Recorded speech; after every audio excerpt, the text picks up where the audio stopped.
All right, and we're live. What's going on, everybody? It's your boy Matt, Next Wave R&B. Today, I got a special guest, Jay Ronell. Hoping I'm saying that right. Yes, sir. Thank you for joining us today. I was excited when we got to talk to each other because I remember you from the show, obviously, and we'll get into that in a minute. So, for those who may be discovering your music for the first time, who is Jay Ronell, and what do you want people to know about your journey?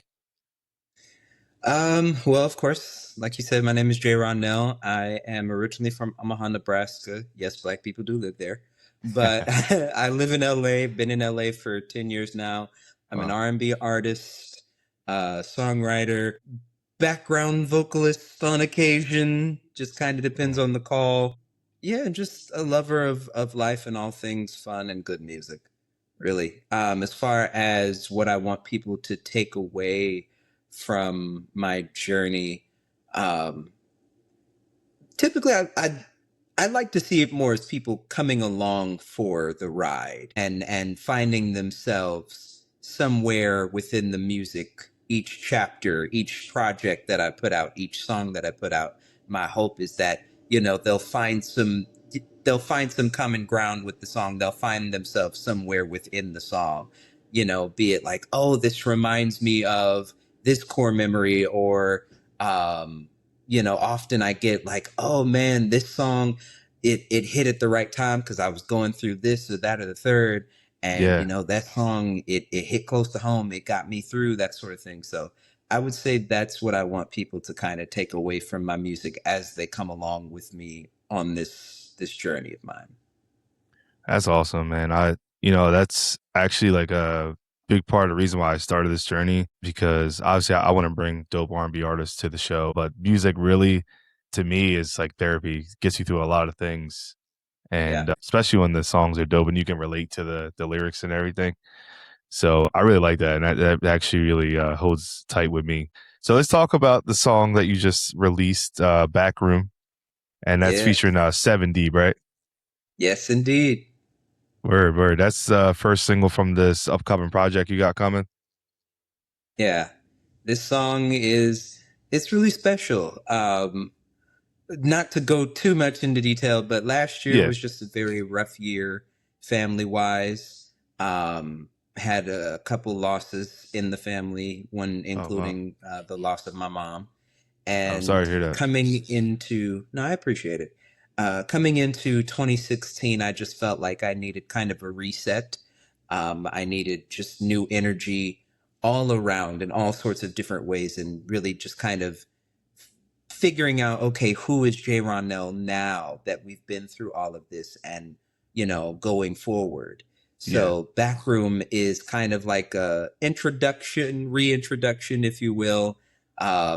The first verse of the song, the first line in the first verse actually says, "It's good to see your face again," which I feel is kind of like a subtle nod to, Yeah. not only the story at hand of the song, which is, typical kind of, you meet somebody at a party that you either haven't seen in a while, or that you've been really crushing on, and you kind of Yeah. develop a vibe, and then it's just like, you want to go dip off and just kind of spend some one-on-one time right quick, like we won't Yeah. be there too long, but just let's just go dip off and get to know each other a little better, and Facts. that sort of thing. But yeah, it's like I said, it's a subtle nod to um just saying, hey, I'm coming back around with new energy, full force, ready to do this thing again. I like that. I like that, and I definitely felt that like the 2000s vibe from that song. Am I touching the right surface on that? I would say Hopefully. so. I would say so. Just a hint. I didn't want it to be like right on the nose, but Yeah. definitely I feel like a lot of my music, because I am more of like a traditional R&B kind of guy. Um I My music just tends to have what I call that modern nostalgia. So it's like it's Yeah. fresh, but it's still familiar. So Yeah. yeah, I I love that. definitely, you would not be far off by saying, the late '90s slash early 2000s influence is definitely present there. I love that. I think that's kind of my one of my favorite eras of R&B, to be honest with you, because Yeah. You know, I grew up in the '90s, and I grew up on Aaliyah and all types of great artists, Busta Rhymes, and the list goes on. And what was your favorite era of R&B? Do you have one, or is it? I I don't have a favorite era specifically, but there are things about each era that I really, really do like. So for me, when I think about the 80s R&B, because I think people a lot of times they kind of sleep on 80s R&B, they go straight to the 90s, and it's like Yeah, 80s R&B I do is that what too. kind of set the precedent. You had, you know, a Mm, lot of the early innovation, you had the musicality, the just the production, the writing, all of it. And you had these big, powerful voices that yeah, were, you know, really spearheading these songs. So for me, 80s R&B, it has its own thing. And then of course 90s R&B. And when I think about 90s R&B, I think of it in kind of like the first half of the 90s and then the second half. Because the first mm, half is more of like that new jack swing and coming out of that and then yeah, going into the later part where you really start to see R&B hit a new level as far as mainstream and experimenting more with hip hop influence and that sort of thing. And then it leads into the early 2000s. So I kind that's of well said. I love all of the different eras for different reasons. I can't really pick one Yeah. specifically. Yeah, Yeah. it's pretty hard, but they all like kind of connect the dots, and I'm glad you said that because I do kind of like I kind of go over the '80s and I go straight into the '90s. So I'm like, yeah, I gotta stop doing that. But I don't know. That's just like what I grew up on was like the '90s and stuff like that. But no, that's good to get your perspective on that. Now you worked with some incredible artists, and you contributed to Drake's "For All the Dogs," correct? Yes, sir. What do you learn? What did you learn from being part of that project?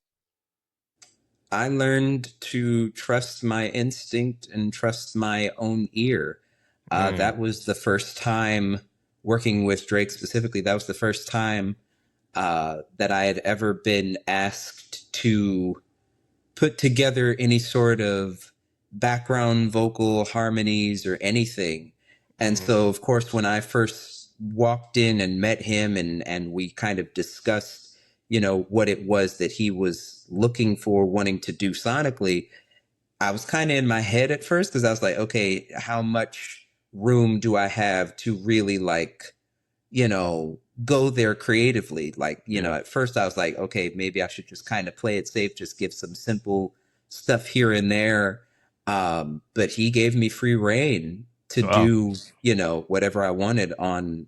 We ended up recording like 7 or 8 songs, two of which ended up making the final project. Wow. But he gave me free reign to just be creative. And that, you know, it solidified for me like, no, you have the ability to do this. Trust yourself, trust your own ear. Yeah. Uh, because I think a lot of times when we when we're doing it for our own music, Yeah. we're just satisfied with what is, but there's extra pressure there when you're doing any sort of background or contributing work for somebody else's music and then for it to be Yeah, one of the Drake biggest Drake artists in the himself. world. It's like It's crazy. okay, are we Woo. are we sure? Are you sure I have free reign? But no, he was totally cool. And just to be able to also just kind of watch him from afar Yeah. in the midst of his own process, it was very, very cool, very surreal. Very surreal. And I couldn't even imagine what that must have felt like. And that's like you said, you listen to your inner voice like, I'm good enough to be here. Yeah. And honestly, I mean, you can definitely die happy with that. Like, there's not everybody that can say they worked with Drake before, so that's that's a I crazy mean, milestone, man. And congratulations on that. yeah, to be able to say that it happened, to be honestly, just to be able to even say that, because originally how he found out about me was just through a video of me singing. So to be able to Wow. say that, you know, me just being at this event somehow, and the footage of it just found its way to him, Yeah. that I think is really powerful. So I'm like, fingers crossed, maybe one day it'll happen with Beyonce. I'm just saying, Hey, I that's need right up that. there. I need I need that moment to just know that Beyonce has seen me sing. And if Oh I yeah. can somehow find my way into her orbit after being able to, say that I've worked with Drake and Kanye and some other Ah, incredible artists, I'm like, listen, yes. I was actually I'm coming for that crown next. So yeah, nah, that'll no, definitely it get was that brewing incredible. for sure, man. I was actually Yeah. about to ask you, and I wasn't sure if I was 100% right. I'm like, weren't you on like I don't know what was it, the gospel part for Kanye? Yeah, so we did Sunday service from 2019. So I joined during the summer of 2019. So this was after Coachella. Okay. Summer of 2019 until about 2021. That's really when things kind of just really disbanded, if you will. Okay. But I was there for all of the, like I said, with the exception of Coachella, but all of the major traveling from. I mean, we really did not know just what was going to happen from week to week as far as Mm, like we would come into rehearsal and they'll be like, okay, here are the songs, we're going to arrange, get all these parts. Oh, by the way, this week or this weekend we're going to, Louisiana or it's Texas or just traveling everywhere. Georgia. We're going to all these different cities, and Oh I was my just like, gosh. okay, I'm let here us for the go. ride. And then eventually, we ended up going to Jamaica and to Mm, Paris, like places that I had always wanted to visit, and being able yes. to say that I've been Wow. while being able to do what it is that I love to do.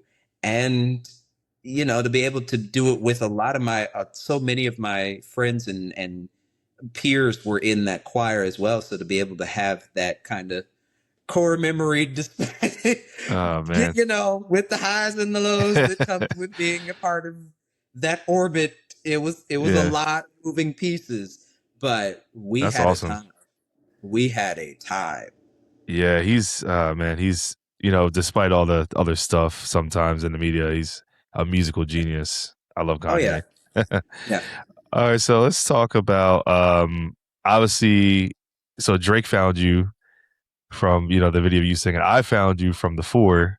So yeah, when that cover of Woman's Work by Maxwell, that's honestly, man, like there'll be random days where I'll just go back and look that video up. Like as crazy as that sounds, I was just amazed by that performance, bro. Like, oh yeah. man, I couldn't believe the ranges you were hitting, and even DJ Khaled was like, "What?"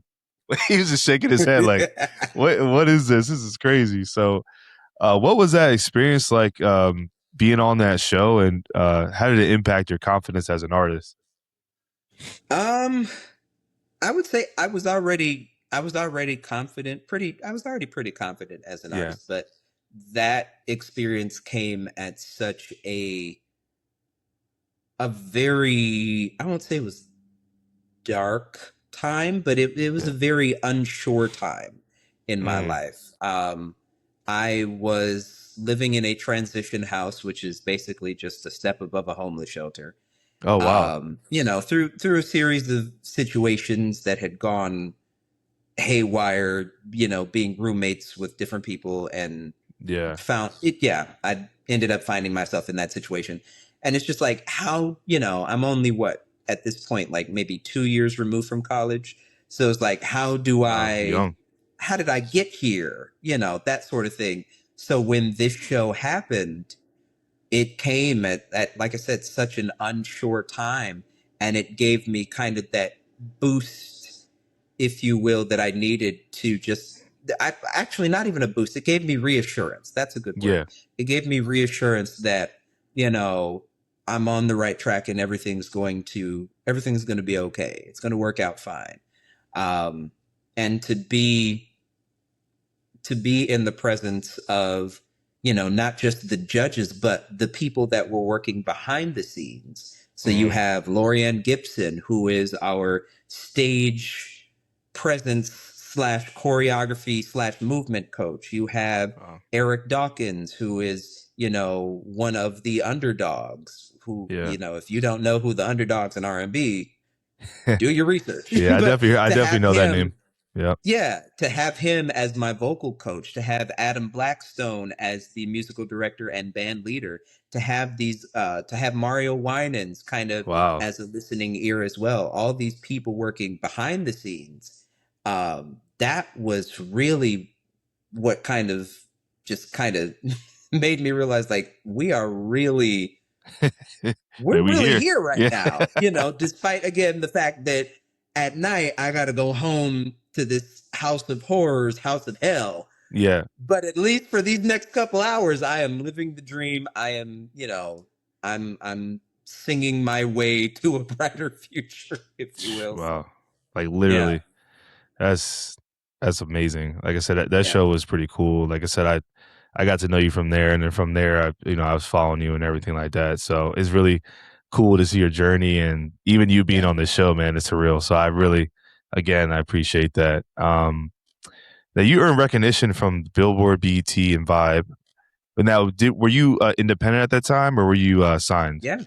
Oh Always wow, been independent. Never, to this day, never have had the opportunity to be signed to a label or anything like that. yeah, Would love to have the experience. yeah, And of course the backing and the machine behind me. So, maybe one day that will be the case. But for right now, it's just been rocking independently and continuing to build more of a fan base, more of a following, yeah, and bring people along on this journey. Because a lot of people, like you had mentioned, know me from the four, but as life goes on, everybody kind of goes a different direction. Sometimes yeah, you lose track of these people that you see and you watch on these shows, and you kind of wonder, whatever happened to them, where are they now? And yeah, that was one of the things for me. I was determined to not uh how do I say this? Not become one of those where are they now type of situations. Like yeah, I've done the best I can to really like stay visible as much as I yeah. can. Again, it's not easy being independent, but we make it work. We make it do what it do. And, just building day by day, brick by brick. Yeah, I think there's definitely like challenges and rewards for being independent. I mean, Yeah. obviously I'm not an artist or anything like that, but I did interview an artist. Her name was Janaya. I don't know if you know her. She signed to Def Jam. I was going to say, I know the name. I've never met her before, but yeah, I Yeah. know the name. Yeah, so she was telling me there was a couple of labels that reached out to her after her TikTok videos, and she said she only went with a label that made sense to her because the numbers, a lot of people, they don't really read everything in the contracts. So Yeah. she was saying, the ins and outs of it, that she's not like bashing her label, but she was just pretty much saying that like you can still make it independent. It might be a little bit harder, Yeah. but you at the end of the day, you do have a little bit more control. But I think like I guess the advantage of signing is you do have, like you said, you have that engine behind it where it's like they can put you Absolutely. in rooms where you might not be able to get to yourself. So I don't know. Yeah, I think there's pros and cons, but they make it a little easier, and they'll put they'll put a little bit more money behind the vision, yeah, and that's the instead of main thing I think. us having to do X, Y, and Z just to stay afloat, let alone Yeah, try to fund whatever it is that we are putting out creatively. So there are still some advantages to being signed to a label, but like I said, for right now, rocking independent, and yeah, yeah, to know, I'm to know that I still have that creative control, and I'm yes, able to say exactly. this is my vision Yep. and I want it executed this exact way.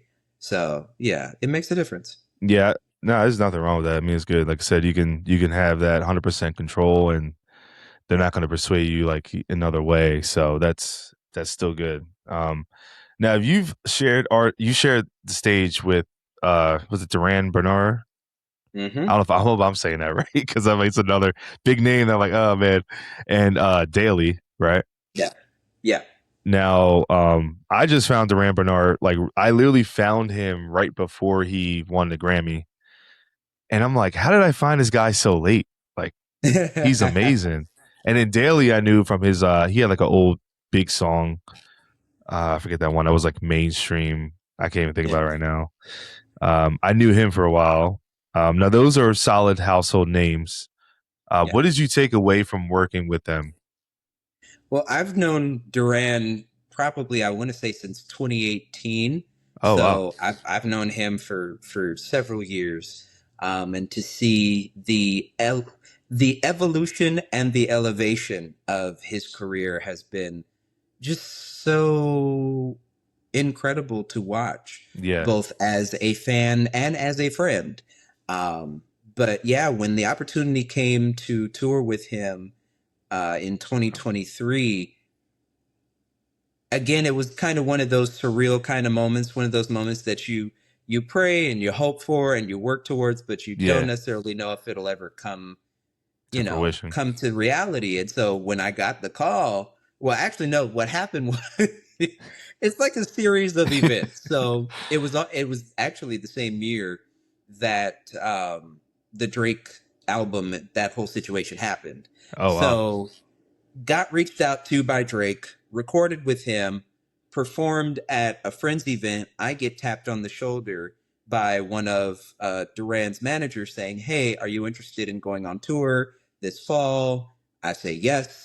I don't know how I'm going to get there. I don't know how we're going to make it happen, but Yeah. absolutely just keep me posted. And then go record some more with Drake. Then, right at the Mm. tail end of our recording, is when I get the call, the official call saying, okay, here are all of the dates and the information and everything, Wow. and the official offer to tour. And so Drake was technically the first person outside of my mama that I got to tell that I'm going on tour. Wow. That's crazy. um, yeah, and then to be able to just have that experience of traveling with him and seeing firsthand how touring actually works as a solo independent artist and all of the moving pieces, and seeing the team come together. It was Yeah. very inspiring, very motivating. And I always say that I could be wrong, but to my knowledge, we made history with that lineup. Both of us being openly queer main R&B artists, Yeah. mainly R&B artists. Nobody's ever done that before. Yeah. So to have two openly queer male R&B artists on the same touring lineup, that's a piece of history that I'll always carry with me. Unless, like I said, I could be wrong. It could have been done before by somebody else. But until somebody comes with the receipts, that's what I'm saying, and that's what I'm sticking to. Yeah. So, No, I mean that's definitely something in the history books for sure. Now, were you on tour as well? Was Daly on that as well? yes. So, Oh, well, okay. so Daily was the year after. That was at the top of 2024. Did a couple of dates with him, and same thing. Got to see the ins and outs of touring. That one was a bit different of a situation because I had just come off of being sick, so I'm trying Uh, to like get my body to kind of catch up with where my mind is, oh man, and that's seeing crazy. the downside of, or as they say, touring costs. That was really when I first started to see, like, okay, there, it is possible to make money on tour Yeah. sometimes. However, there are times where you will just barely break even. Oh um wow, yeah. yeah, so because of all the, again, because of the getting sick, and so meaning having to cancel flights, reschedule flights, all that sort of stuff kind of played a part in that. But touring with both of them was a great experience. Like I said, learned a lot. And both artists and their camps, their teams were wonderful, just wonderful people to me, treated me well.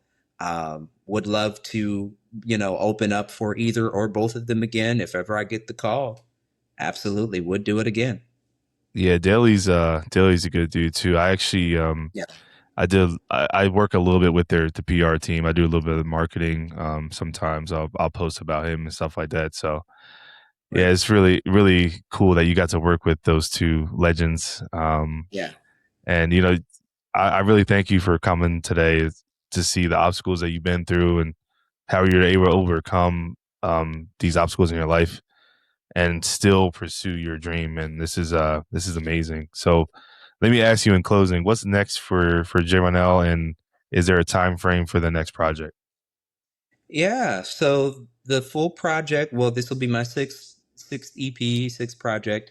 It's coming out next year, but the first single is out now. First single being "BackRoom." Yeah. Second single is coming out later this fall, as long as all things go according to plan, which they should be. But yeah, second single this fall, and yeah, I'm just excited to go further in this next chapter musically and in this next chapter of my life. Um, yeah, and taking people along for the ride and really taking things to the next level, to taking it to a higher level. Yeah. No, and I appreciate you stopping out with us on the show. It was good to know you, and definitely when those singles come out, definitely hit us up, and we're definitely going to blast it out. And we're looking forward to that next project. So thanks again, man. And I hope we get to see you again soon. Maybe we can see you on the show sometime on the tour. Absolutely, man. Fingers crossed. We'll Yes, see what sir. happens. All right. Well, have a good one. I'm following you.